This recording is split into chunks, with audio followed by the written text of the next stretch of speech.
we now have the exciting moment to see what is this announcement, election commitments that are going to happen, and they're all waiting to see. So without further ado, I'll ask Shayne Neumann to come to the podium and make these announcements.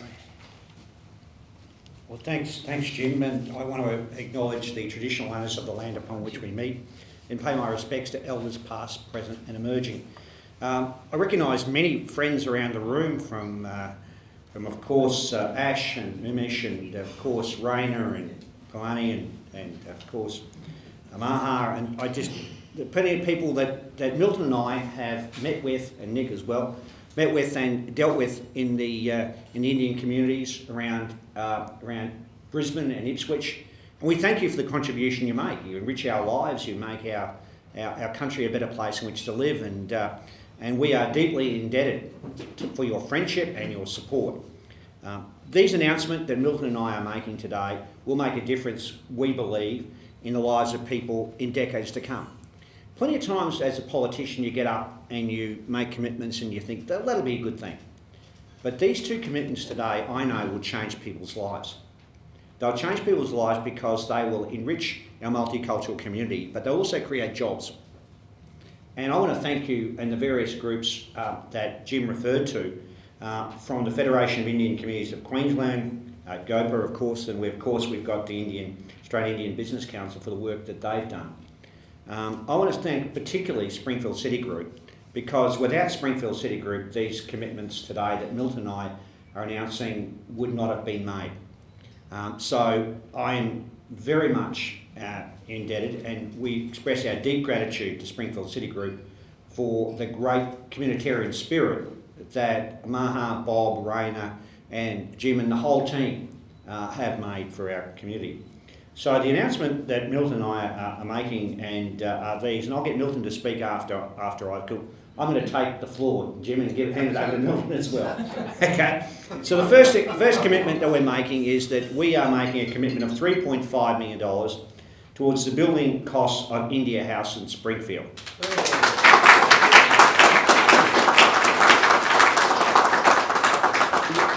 For too long, can I say, Australians have generally thought of India as cricket and the Commonwealth, and it's a lot more than that.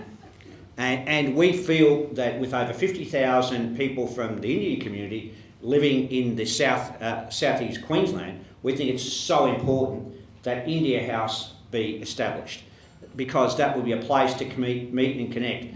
Not the least of which will have 700 to 800 people able to be using facilities here in Springfield, and can imagine the benefit not just for the Indian communities generally, but for the wider community of Ipswich, Springfield and Brisbane as well. So thank you very much for that.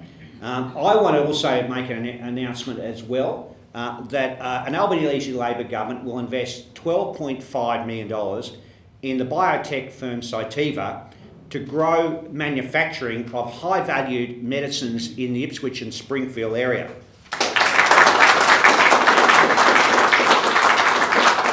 So again, this would not have happened without the brilliant work of Springfield City Group and the work that they have done.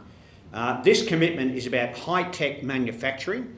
There will be 500 direct jobs created. We are talking here about the production of raw materials in key biologic drugs and therapies, including vaccines, antibodies, proteins, mRNA, gene and cell therapies. And how appropriate is that now when we've been going through a pandemic?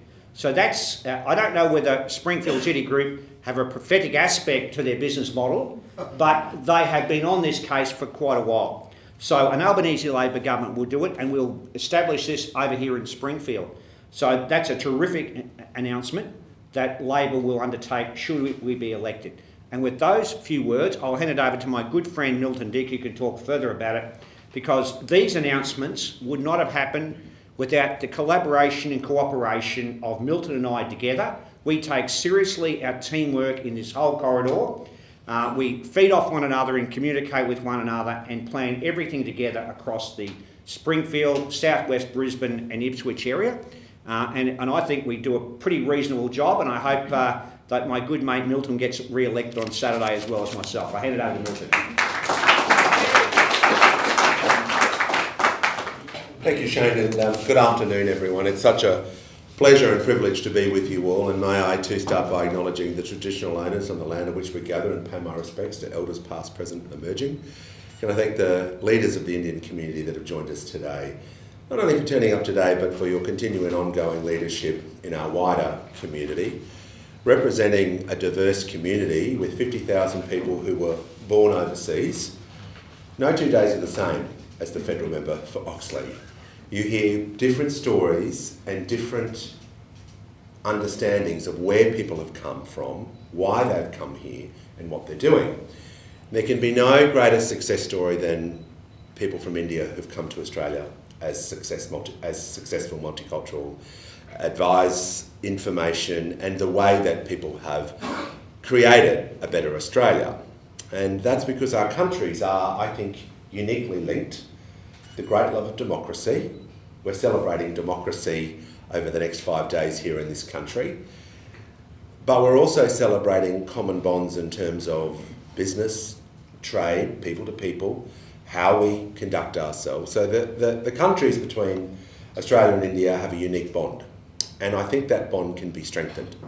So not only do we commit to that bond going forward, and advocating and representing on behalf of the community, as Shane and I have done. This investment, which I want to particularly acknowledge Jim Varghese for his tireless advocacy. I said to Jim and the chairman on the way in, well, this is probably the only election commitment in Australia that is absolutely guaranteed. On May 22nd, Australia-India House will be built.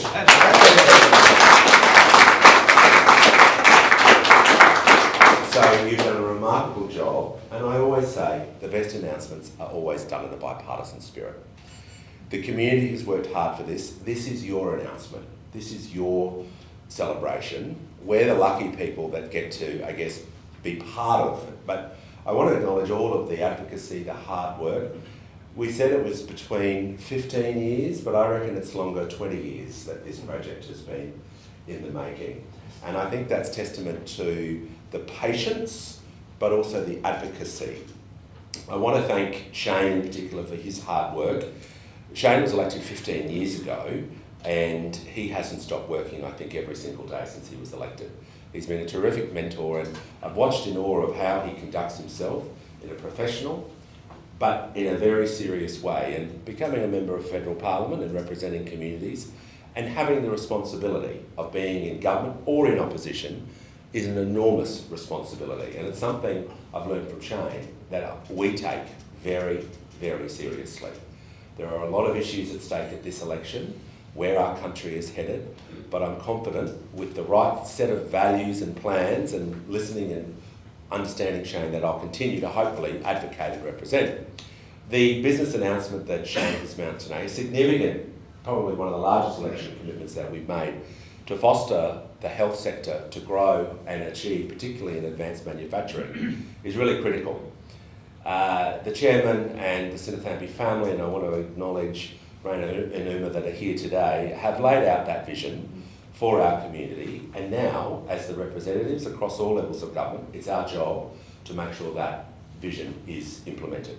I was in this room maybe a month ago, 3 weeks ago, with a health summit here, talking about advanced manufacturing, talking about that as the future, about biotechnology, med technology, pharmaceuticals.